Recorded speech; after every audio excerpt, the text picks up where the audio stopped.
I'm Chris from Tennis Warehouse and I'm here at Head's headquarters in Könnerbach, Austria, and Ralph is going to take us inside and show us how a racket is made. But Ralph, before we head in, give us a little bit of the history of Head here. A little bit of history is kind of difficult because we have 45 years of history producing rackets here in this area. So you can really call this location here the cradle of head tennis, and it still is the cradle of head tennis because all the prototypes are produced here. So, and of course also some legendary frames. Rackets like the Arthur Ashe competition, which was the first Head racket to win a Grand Slam, were made right here.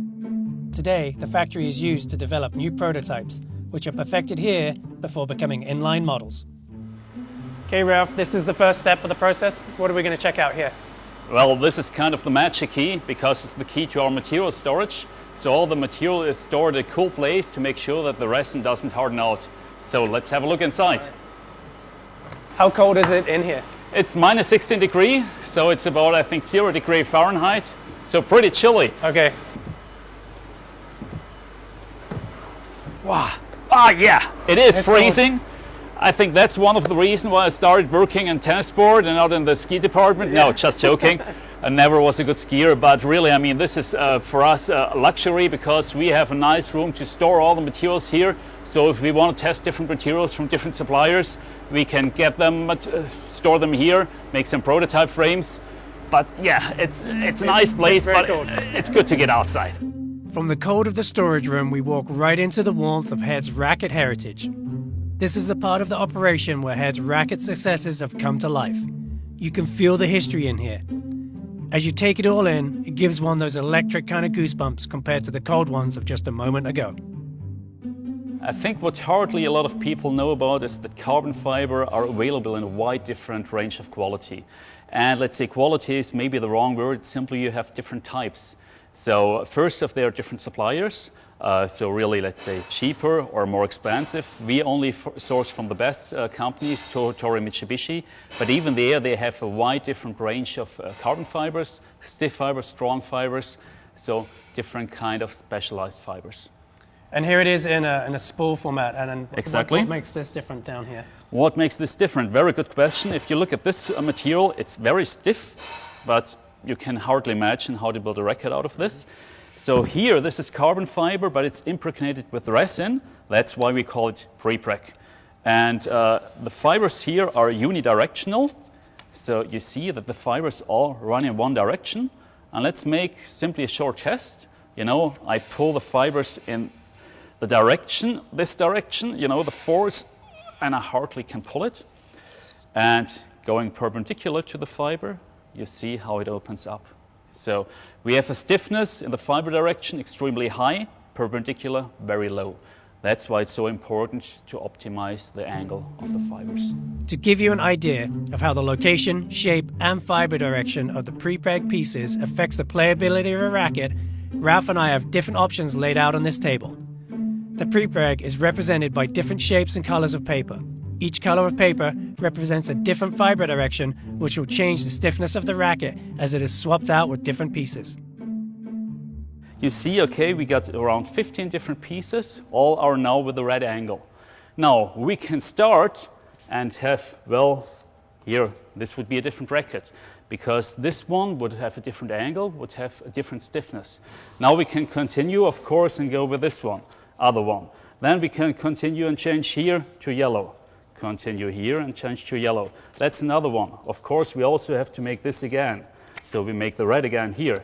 So you realize it's starting to become pretty fussy. So we have versions and versions and options.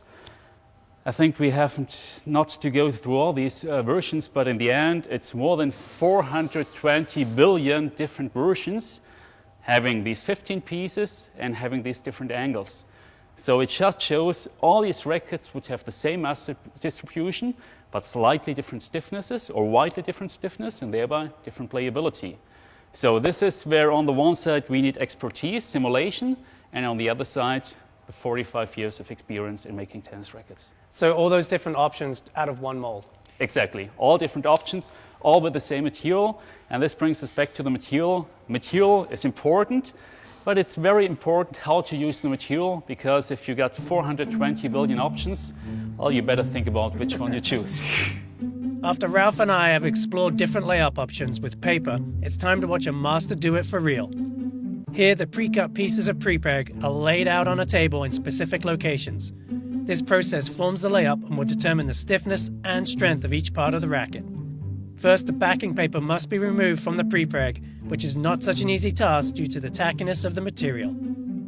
With the layup complete, some double-sided tape is applied along one edge.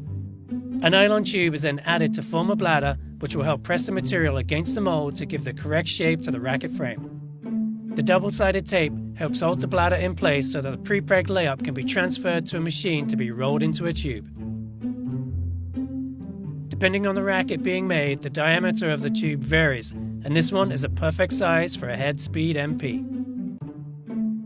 We take what will eventually become a speed MP to the molding room, where the racket will start to take shape. It takes a skilled and careful hand to prep the racket. Really, it's very important to have these guys.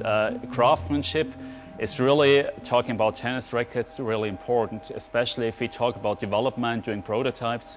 It's so important to get the feedback from the guys, what is working, what is not working well. And yeah, this is absolutely, you can have whatever university degree these guys have experienced, so don't mess up with that. Here, Silvio applies over 35 years of experience to craft the racket. Before shaping the racket, additional pieces of prepreg are placed in key areas of the shaper. The tube of prepreg has been slightly heated to make it more pliable, but it's still difficult to work with.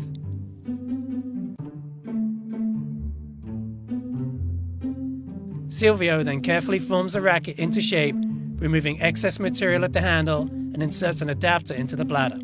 Some additional pieces of prepreg are applied to the handle of the racket, along with weights to help bring the racket to the correct specification.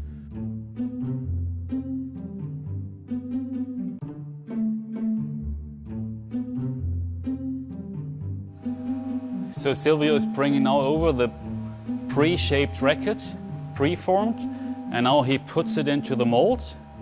And this is where it's so important that the size of the pre-forming actually fits to the actual size of the mold.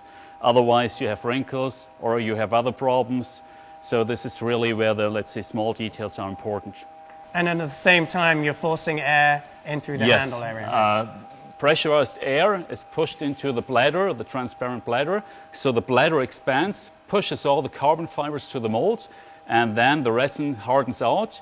The resin first, if you heat it, becomes very liquid, so it flows everywhere, viscosity going down, and after some minutes it starts to harden out, and when the resin really hardens out, then this is where we kind of bake a tennis racket. So now you will need a glove.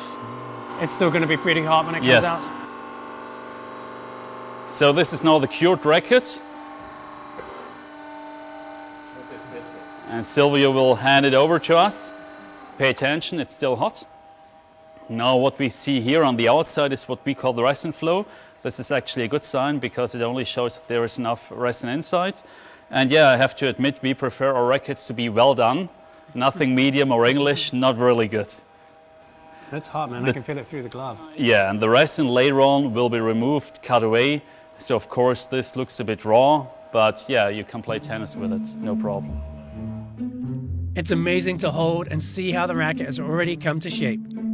From here, a production racket would be cleaned up and ready for paint and decals. However, as Head does with their prototype rackets, we're going to leave this one with a bare graphite finish. Ralph, it's cooled down now. It's actually looking like a racket. What are the next steps? Next steps are first that we will cut away the resin overflow. We will sand it. We will drill the holes for the grommets. We will attach a handle, put grommets inside and string it, and then you can go out on the court and have a hit with it. Awesome. Well, thank you for teaching us how a racket is made, and looking forward to getting out and giving this one a whirl. What was only sheets of prepreg and a cooler this morning is now a fully finished and hittable racket. And how does it play? Great. I have a deepened respect for the skill, care, and attention to detail which has gone into every step of creating this racket. To be hitting it on a beautiful afternoon here at Head's headquarters in Kennelbach is a dream come true.